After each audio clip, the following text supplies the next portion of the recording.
Ramën, tregon që nuk pas ka mbaruar dosja me Gonigal.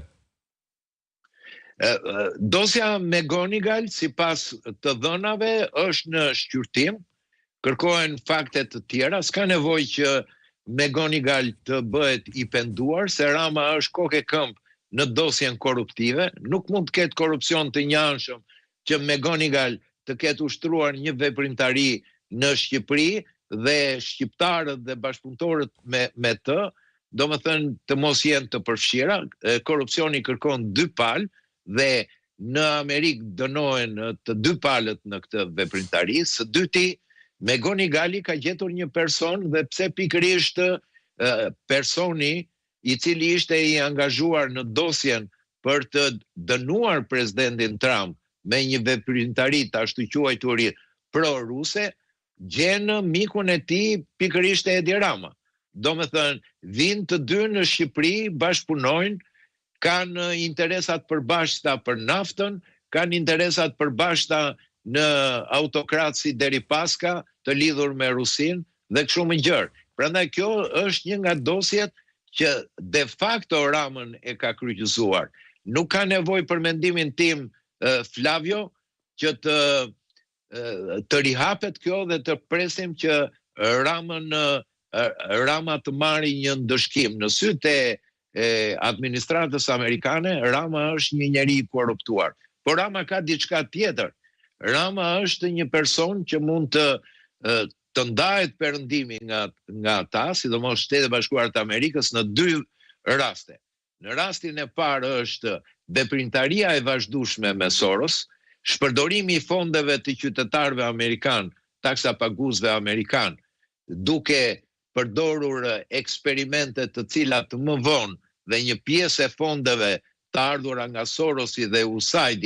janë kthyer mbrapa në Shtetet Bashkuara të Amerikës për të dëmtuar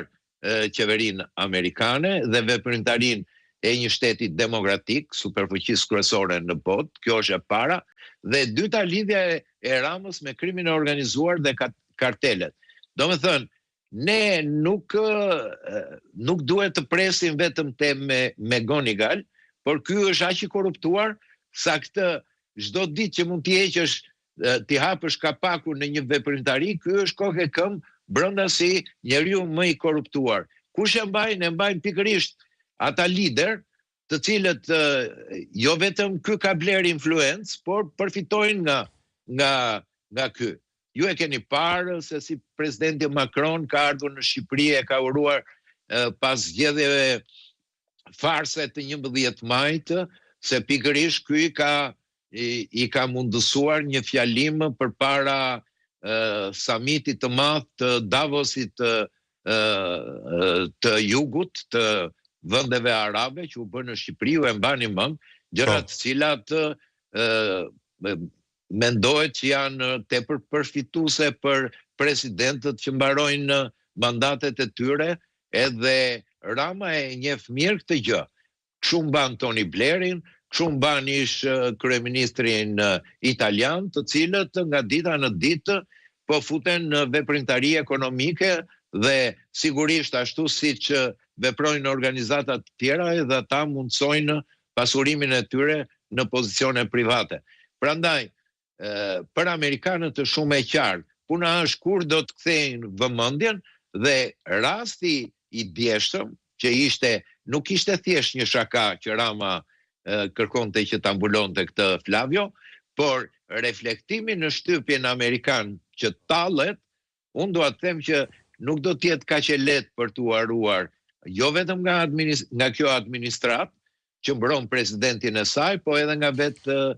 presidenti. Dhe duke mbyllur Flavio, dua t'ju them, presidenti Trump,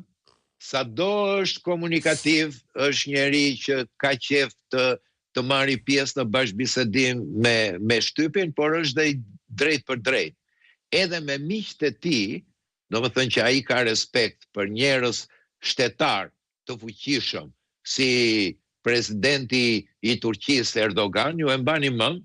kur ishte në diskutimin që bëri në Shtëpinë e Bardhë, bëri një shaka me Erdoganin dhe i tha ti i di mirë se si bëhen zgjedhjet të cilat do t'i kontrollosh. Do me thënë, dhe Erdogani, që ka një personalitet tepër të fortë dhe tepër të respektueshëm, nuk arriti dot dhe bëri mirë që nuk mund të kundërshtoj ashtu si gjithë lider botëror, domethënë nuk mund ta kundërshtojnë, domethënë udhëheqësin e fuqisë më të madhe demokratike të botës që në një farë mënyre janë të lidhur edhe në funksionimin e sistemit botëror tashmë. Domethënë tani del një piciruk nga që përdoret, një idiot, mirë e tha Shkullaku, por i dobishëm që përdoret nga gjitha rastet për të tallur presidentin amerikan dhe së dyti për të thënë, sidomos demokratëve, të kënaqur që vetëm Obama mund të marrë një çmim Nobel nga demokratët, kurse Trumpi nuk ka këtë mundësi dhe më tepër përdoron, domethënë dobësitë e vendeve të tjera, udhëheqësve të tjerë në botë për të përfituar për të marrë çmimin Nobel. Dhe po ta dëgjosh me kujdes Flavio, duke përfunduar këtë pjesë të diskutimit, Rama në përgjigjen e tij thot Macroni që ti ke bërë shumë për midis konfliktit Armeni-Azerbajxhan. Domethënë, në një farë mënyrë i thot Macronit të ka rëmbyer punën tënde dhe ka vënë emrin.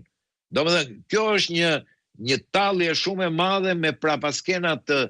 gjëra. Prandaj unë mendoj që do të jetë në turpin e amerikanëve që mos ta zbardhin, sepse kishim një rast që më përpara që Rama thoshte për presidentin amerikan që është turpi i civilizimit,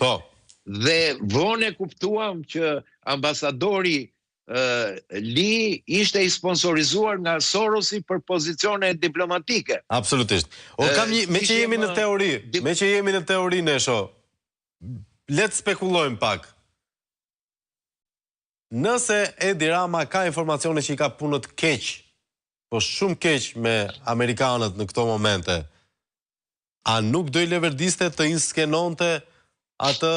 situatën e djeshme me humorin plot krip për ta gjetur një justifikim dhe një stre dhe për ta nxjerrë presidentin amerikan si një hakmarrës të vogël që gjasme për një batut